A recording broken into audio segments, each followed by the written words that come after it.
राधे श्रीमद् भागवत महापुराण के 6ठे स्कंद का 5वां अध्याय।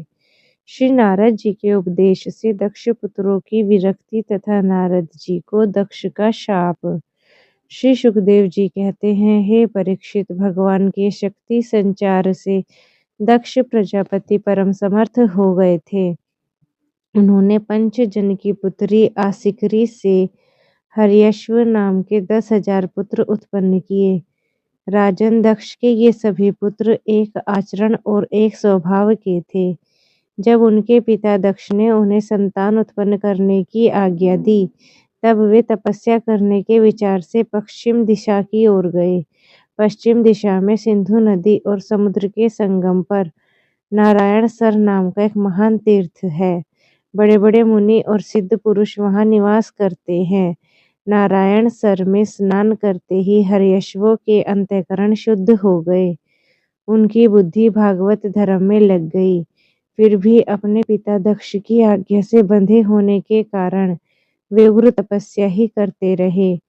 जब देव ऋषि ने देखा कि भागवत धर्म में रुचि होने पर भी ये प्रजा वृद्धि के लिए ही तत्पर हैं, तब उन्होंने उनके पास आके कहा, अरे हर्यश्वो, तुम प्रजापति हो तो क्या हुआ, वास्तव में तुम लोग मूर्ख ही हो। बतलाओ तो, जब तुम लोगों ने पृथ्वी का अंत ही नहीं देखा तब सृष्टि कैसे करोगे।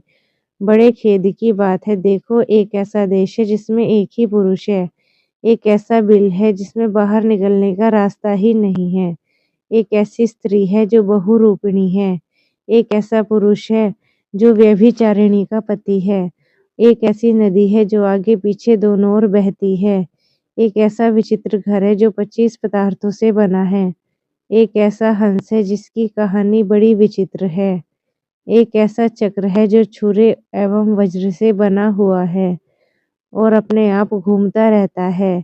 मूर्ख हर्यश्वो, जब तक तुम लोग अपने सर्वज्ञ पिता के उचित आदेश को नहीं समझ लोगे और इन उपयुक्त वस्तुओं को देख नहीं लोगे, तब तक उनके आज्ञानुसार सृष्टि कैसे कर सकोगे। श्री सुखदेव जी कहते हैं, परीक्षित, हर्यश्व जन्म से ही बहुत बुद्धिमान थे। वे देवऋषि नारद की यह पहेली, ये गूढ़ वचन सुनकर अपनी बुद्धि से ही विचार करने लगे। देवऋषि नारद का कहना तो सच है। यह लिंग शरीर ही है जिसे साधारणतः जीव कहते हैं। पृथ्वी है और यही आत्मा और अनादि बंधन है।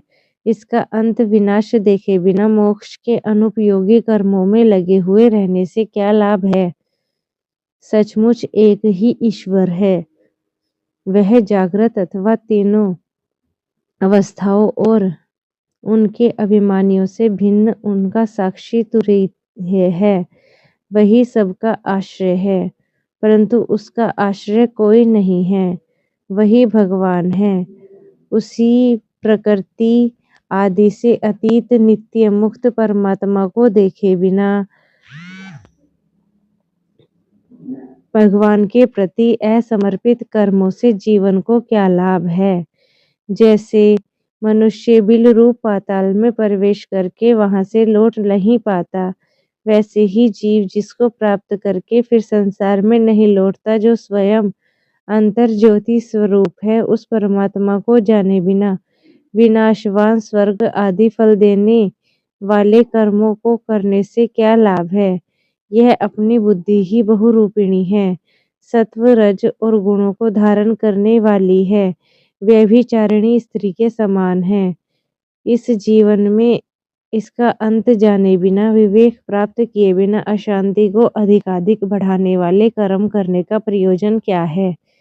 यह बुद्धि ही उल्टा स्त्री के समान है। इसके संग से जीवरूप पुरुष का ऐश्वर्य, इसकी स्वतंत्रता नष्ट हो गई है। इसी के पीछे पीछे वह उल्टा स्त्री के पति की भांति न जाने कहां कहां भटक रहा है। इसकी विभिन्न गतियों चालों को जाने बिना ही विवेक रहित कर्मों से क्या सिद्धि मिलेगी। माया ही दोनों ओर बहने वाली नदी है। यह सृष्टि भी करती है और प्रलय भी करती है। जो लोग इसे निकालने के लिए तपस्या, विद्या आदि तट का सहारा लेने लगते हैं, उन्हें रोकने के लिए क्रोध, अहंकार आदि के रूप में वह और भी वेग से बहने लगती है। जो पुरुष उसके वेग से विवश एवं अनभिज्ञ हैं, वह माईक कर्मों से क्या लाभ उठावेगा। ये 25 तत्व ही एक अद्भुत घर है। पुरुष उनका आश्चर्य में आश्रय है। वही समस्त कार्य कारणात्मक जगत का अधिष्ठाता है। यह बात न जानकर सच्चा स्वातंत्र्य प्राप्त किए बिना झूठी स्वतंत्रता से किए जाने वाले कर्म व्यर्थ ही हैं। भगवान का रूप बतलाने वाला शास्त्र हंस के समान नीर शीर विवेकी है।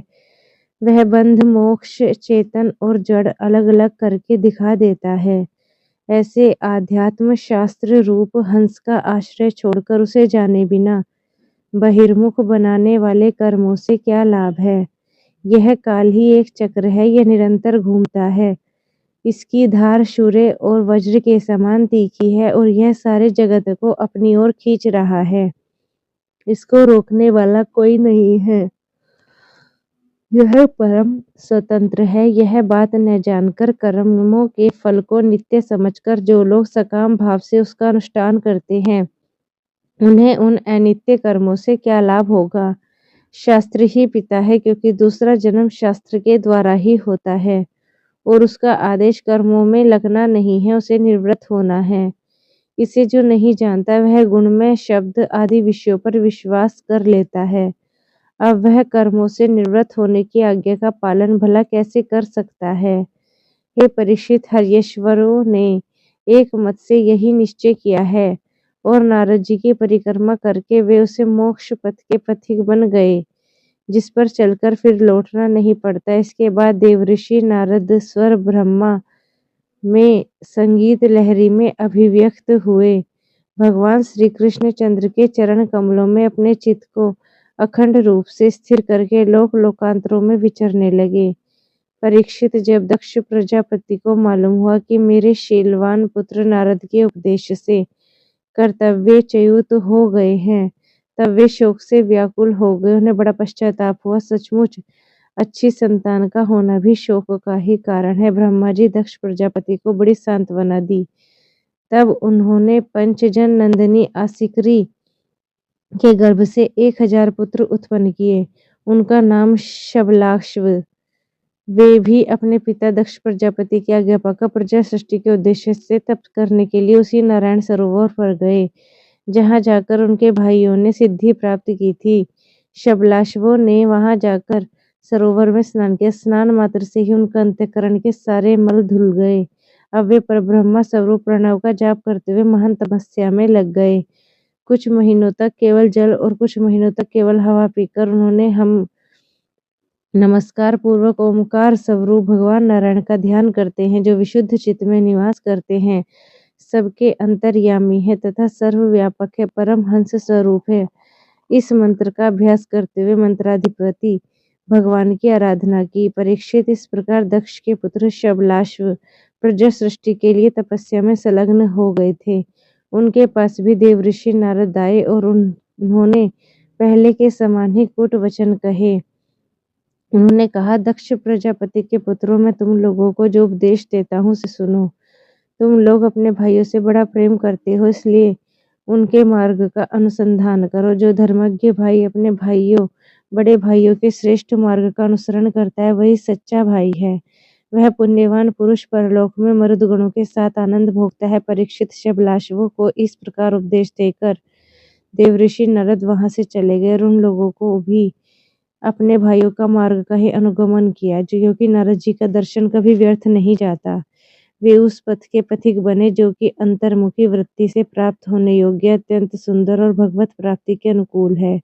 वे बीती हुई रात्रियों के समान न तो उस मार्ग से अब तक लौटे हैं और न आगे लौटेंगे ही।